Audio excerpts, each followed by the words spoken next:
Today's video is all about how to use graphite paper. You have to decide what method you want to use to get the outline drawn onto the paper. I'm using trace down paper, which is a graphite backed paper. There are different versions of that on the market. The one I particularly use is one made by a company called Frisk, which is this one. Okay, so that's the one I tend to use.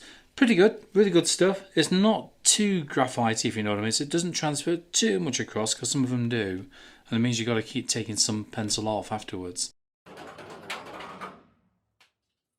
Using graphite backed paper is really handy for those people that find it difficult to kind of get the drawing onto the paper, to kind of get it in proportion. So it doesn't matter if you can't draw, it really doesn't. Using graphite backed paper, it gets you straight to that painting process.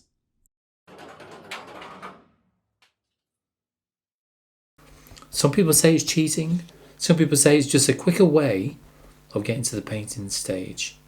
And I do that for the videos and the tutorials I obviously film. So it is quicker to do it this way around, rather than go through the entire process of drawing by hand. Which you should always do, by the way.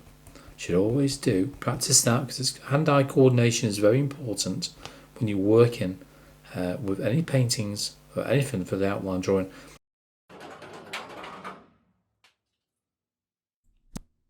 Another good idea as well is that when you do a freehand sketch, for example, you can use the graphite backed paper to transfer your own drawing onto that watercolour surface, so very handy for that. You see, this also avoids damaging that paper, because when you draw directly onto the watercolour surface, you'll leave extra lines on that paper where you've made a little mistake here and there. Because when you think all the erasing that you do on that paper, all the marks that you make, they all tend to damage the paper eventually anyway, don't they? So doing it this way will save a lot of damage to that watercolour surface. And this way, it's going to be very, very accurate.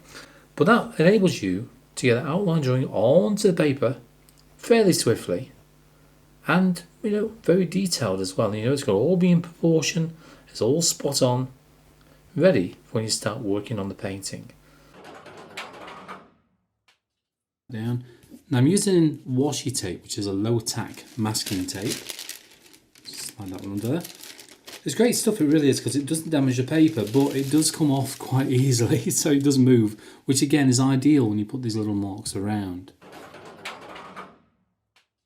Try not to move the paper on the watercolour surface. And as a tip as well, before you start, make some little reference marks around the very edge of this, all the way around, and then reposition. In fact, I'll tell you what this has done, it's moved a little bit, so I just want to reposition this. This is why I make these little marks, because if you don't, and the paper moves, because it most likely will move, then it's just handy. As I say, if you don't, you won't be able to reposition it exactly as you first had it on there. So you can just see my reference mark down there. Okay, so that's spot on there. Got another one just there, which is spot on. And I've also got them down the bottom as well, as you can see. And they're just about right, probably about there actually. So if you've never used it before, a lot of you may have already used this sort of paper. Basically it's pencil on one side, so graphite on one side, and then dull on the other. And you place this between the printout and the watercolour surface, like so. And then that will transfer any image through. I'll just show you what I've done so far, look. All the way around, see what I mean? And you can have a quick peek and just go, oh, what have I missed, what have I missed, what have I missed? Oh, I've missed that bit there. And that's how I tend to work out if I've missed anything. The materials I'm using are this one here. This is a mechanical pencil, and it's a Faber-Castell 0.5 nib. So it's very, very fine, thin nib, as you can see. Oh, it's coming out, it's coming out, it's coming out. As you can see there, okay? And that just gives me a constant width of a point when I'm working with it as well, rather than having to keep sharpening a pencil all the time. So this point will be always the same thickness, no matter how many times I kind of use it. So I have to keep replacing the lead inside, that's all. Really useful to have if you haven't got one. So mechanical pencil.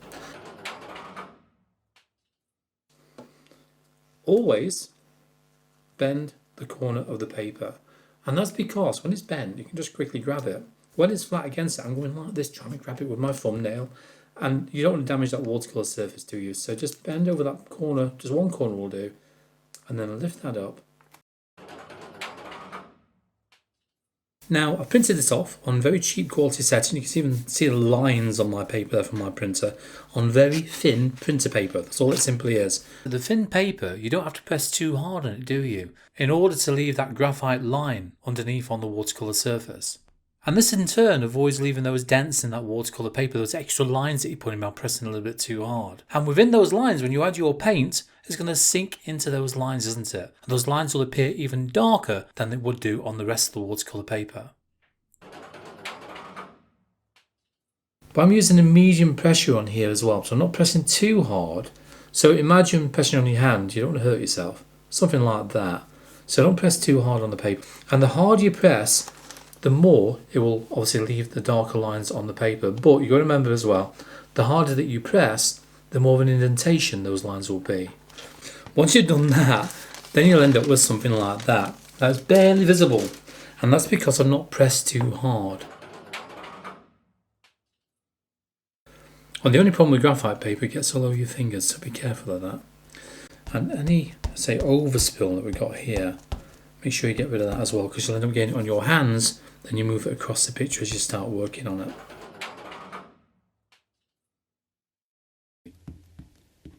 Okay, I'm just lifting this off with a putty eraser.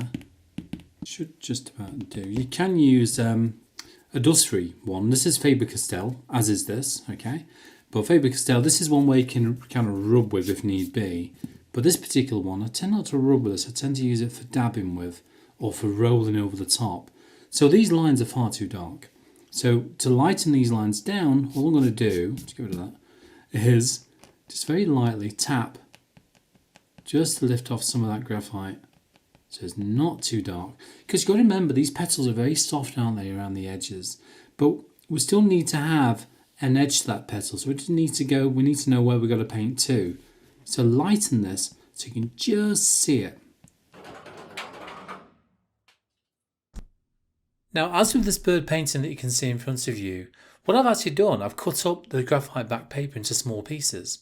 That one saves overprinting, which it can do on the rest of the paper, and also allows you to position that graphite paper in exactly the right position at the same time. So you can reuse these all the time as much as you want to as well. And that's a good thing about them. I mean, I've used my sheets many, many times over. Actually, as you can see on the video, what you see with this, you can see all the marks underneath the graphite back paper, can't you? The amount of times I've used it for different painting projects. And also just look how dark this still transfers onto that watercolour paper. So yes, reuse it, don't throw it away. But this is just one way of getting the outline drawing onto the paper. I know there's many more as well. I can link a little video to the top right hand corner for the other ones I've got as well, so you can have a browse at those. So do you use transfer paper? Let me know in the comments down below. I'd love to hear from you. And also if you, well, prefer to draw freehand.